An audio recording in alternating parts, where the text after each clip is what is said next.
Chapter 6, read by Miss Heath. As the hawk flies, as the squirrel travels. The friends Judd missed so much had set off many hours ago. They were swift runners, and while the buzz paths dipped and rose, the direction they traveled was straight and true. Over the years, the branches of nearby trees had grown close to the buzz paths. They interlaced and intertwined. In some places, they rested right on top of one another. When this happened, Chai and Susu had to take a few steps off the path until it was clear again. No problem. It was a good thing, actually. It kept things interesting, kept them alert. On they ran, stepping off the paths when they had to, but always moving forward.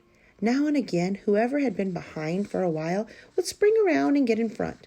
This looked like a game, and it was, but it was also a way of taking turns being the squirrel who would bear the brunt of the wind. That takes more energy, and it's only fair to take turns. It's why geese fly in V's. It's why bicycle riders ride in lines. It's called drafting. While they were running and stepping off and drafting, Chai had the idea that he would go around for his turn in front, but that he would go around in a wider circle so that Susu wouldn't see him. Then she would be totally surprised when he appeared on the path in front of her. And she was. The look on her face made Chai bust out laughing. Susu laughed too, and then she said to herself, 2 squirrels can play that game. She waited a little while, just followed behind, bided her time, made comments about the scenery, watched for the right branch. When she saw it, she scampered, not to one side or the other, but straight up, and smiled as she passed directly over Chai. She stifled a snort of laughter as she saw him glance both ways to see if she was coming around.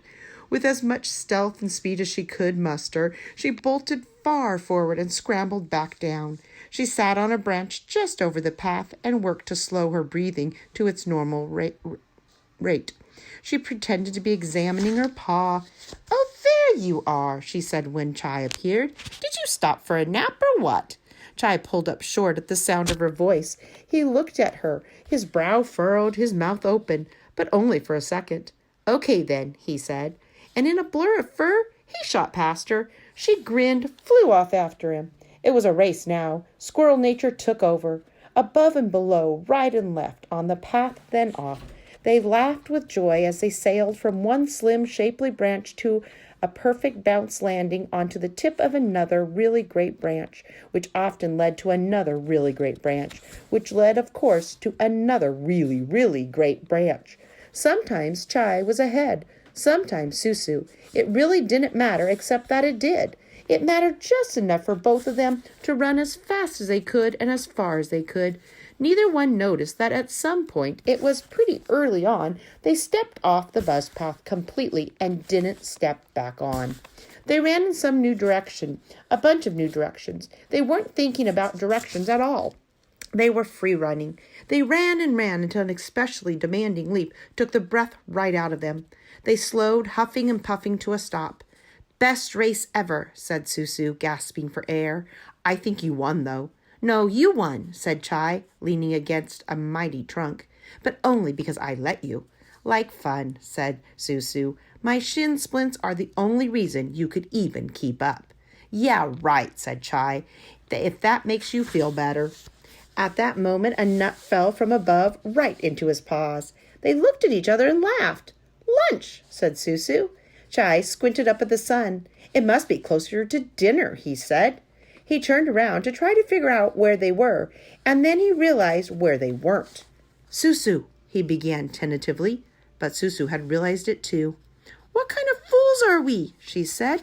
"What kind of friends?" They climbed to the treetop to see what they could see. What they saw was more treetops.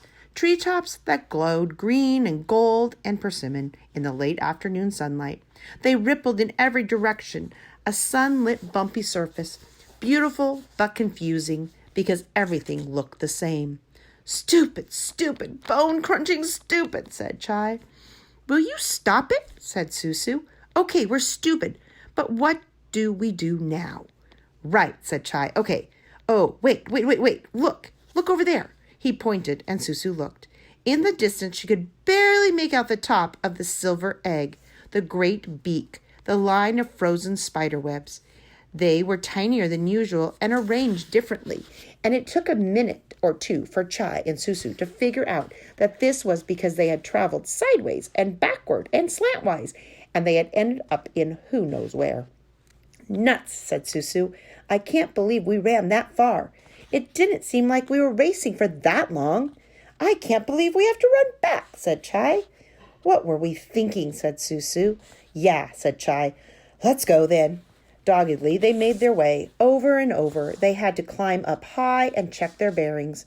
When they wearily stepped back onto a buzz path, dusk was falling. It was all they could do to set one paw in front of another. Still, they plodded on. The cooling darkness seemed to thicken around them, slowing them down. Their tired muscles told them it was time to stop. Find a nest, curl up, go to sleep. But they went on. There were no games now, no chatter, just moving and just barely still moving. And when they had almost forgotten what they were looking for, there it was, the third, they hoped, frozen spiderweb. Big, stiff, cold. You would not want to meet the spider who made that web. Susu and Chai scrambled swiftly down the rigid framework, nearing the bottom. They paused on one of the web's thick crosswire strands. They looked into the spicy, smelling darkness around them and listened to sounds that might be perfectly normal. But then again, they might not. Susu shivered. Who knew what was out there? "Let's just build it here," she said. "Where?" asked Chai. "Here, in the web. Look, there's a crotch." Just pointed to a corner. She pointed to a corner made by several strands coming together. Chai looked at it, then downward toward the ground. "Okay," he said. "I guess we're high up enough." They set to work, willing themselves to make a trip after trip to the bottom and back, foraging in the brush for just enough dried grasses, leaves, bits of bark, and twigs to make a dray, a leaf nest.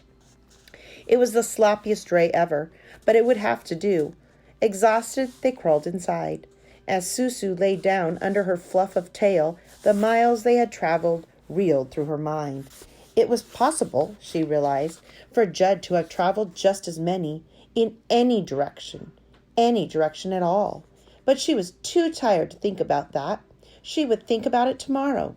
Chai had thought about it a long time ago. He had thought about it first thing. But Susu's enthusiasm was contagious. He had let himself grow hopeful. Now, though, it was time to be realistic, to face the facts. In the morning, he would persuade Susu to turn back. A shame, but there it was. In truth, it would be more of a shame than he realized, because if it had occurred to Chai to shout just then into the quiet night, if he had found the energy to do it, Jed would have heard him. Faintly, but he would have heard. That's how close they all were. But no one shouted, so no one heard, and no one knew.